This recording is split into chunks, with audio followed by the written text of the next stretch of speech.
Hey guys, I'm going to be filming a very late December wrap-up. I was debating whether I should do this, but when I was looking at the books that I read, they were all so great that I kind of wanted to take the time to go over them. The first one that I read was The Return of the King by J.R.R. Tolkien. I'm not going to go too much into this book because I feel like I've talked about it to death on my channel. I enjoyed it. So yeah, great end to the series. Probably not my favorite book of the series, but I still really enjoyed it. The next one that I read was The Hours by Michael Cunningham, and I read this because Marie Berg here on Booktube recommended it to me. This was an amazing read for me. This book is basically the story of three women who have a connection with Mrs. Dalloway, which is a book written by Virginia Woolf. And we have three of their perspectives that we're reading about here. Every chapter is a different perspective. We start with Virginia Woolf, and then we move on to Laura Brown, who's a housewife in the 50s, and then to Clarissa, who is kind of in modern day New York. And we're just reading their lives and how they have this connection to Mrs. Dalloway. What I enjoyed the most about this book was how the three women are connected to Mrs. Dalloway, but also I felt that this book was written it was like Michael Cunningham was inspired by how Mrs. Dalloway was written, with the whole, stream of consciousness type of writing. And it was just very interesting to see a more modern take on that style of writing, and I really enjoyed that. I also really enjoyed how each woman's stories ended. I already knew how Virginia Woolf's story ended, but it was more poetic and more interesting the way that he wrote it. I also enjoyed how Laura Brown and Clarissa have a kind of a connection that we don't really know about until later on in the book, and so it was all very nice to read about how it all came together.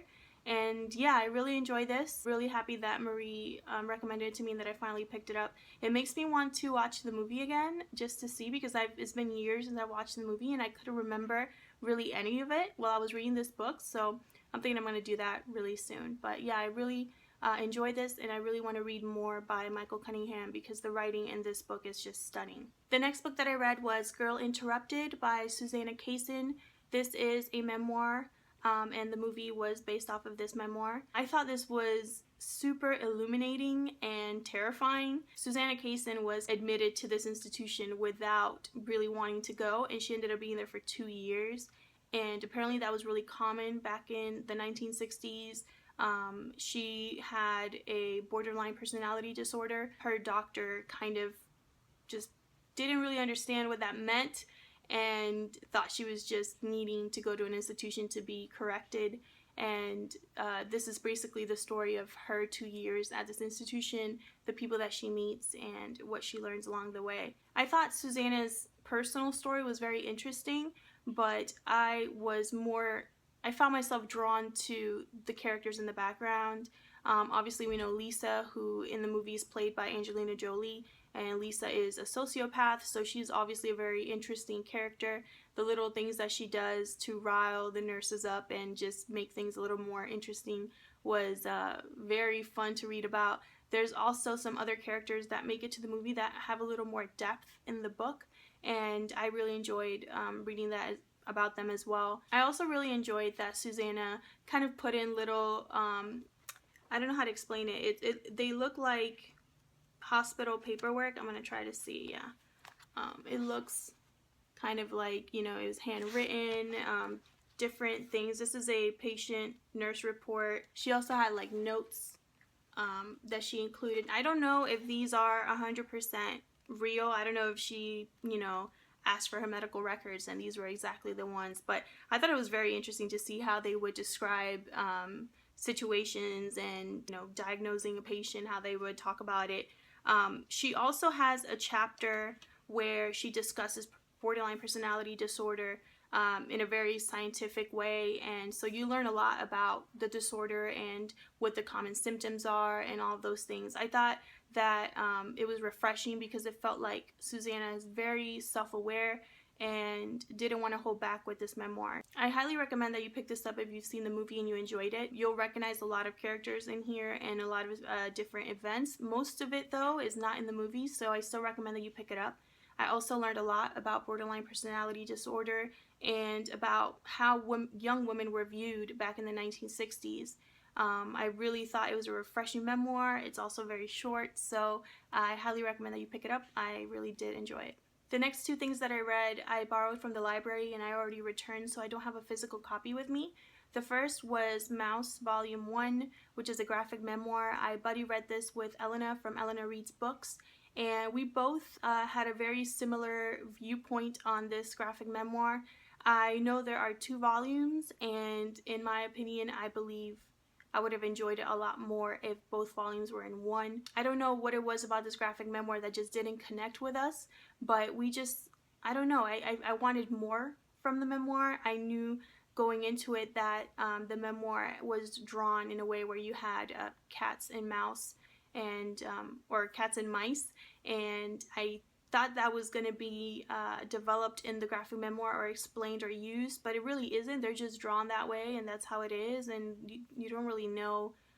There's no play on the cat versus mice thing, which surprised me. I actually really enjoyed the relationship between father and son more than the main story.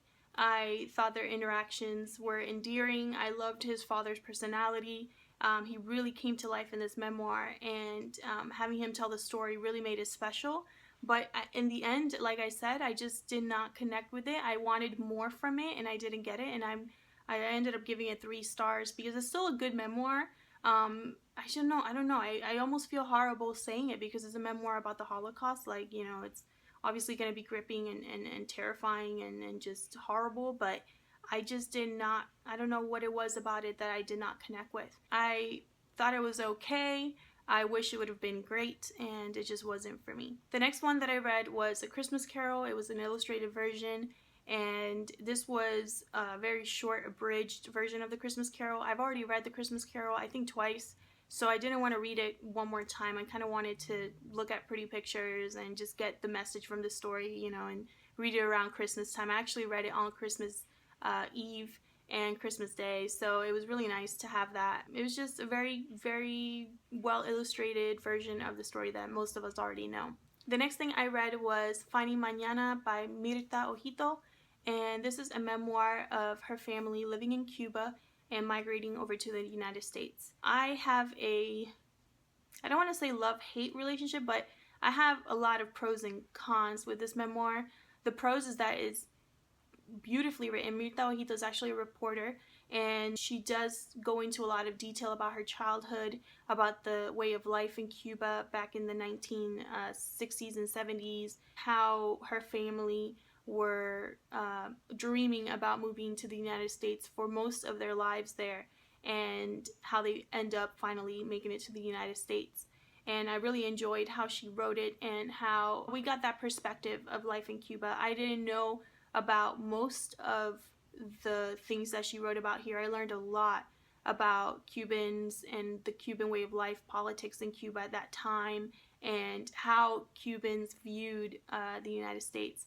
And that was very interesting to read about. She uses certain chapters to talk about certain people that were important back in the 1960s to 1980s, you know, just very notable figures in history.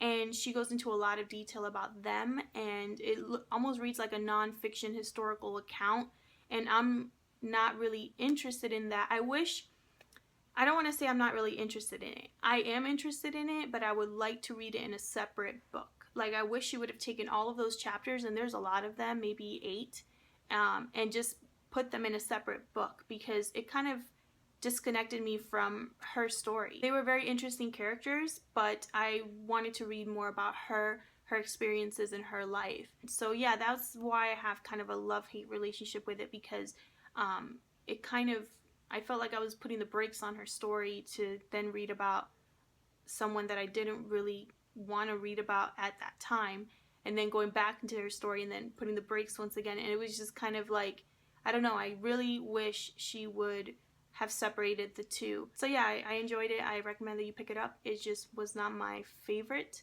and I really am looking forward to see if Mirta Ojito will write another book. So those are the 6 books that I read in December. I read some really great books, some not so great books, But overall, I thought I had a really great reading month, especially since it was such a busy, hectic month for me. I'm actually really happy that I managed to read as much as I did. If you've read any of these books and want to discuss them in the comments, please comment down below. I'd love to talk about any of these books with you. Thank you so much for watching, and I'll see you guys in my next video. Bye!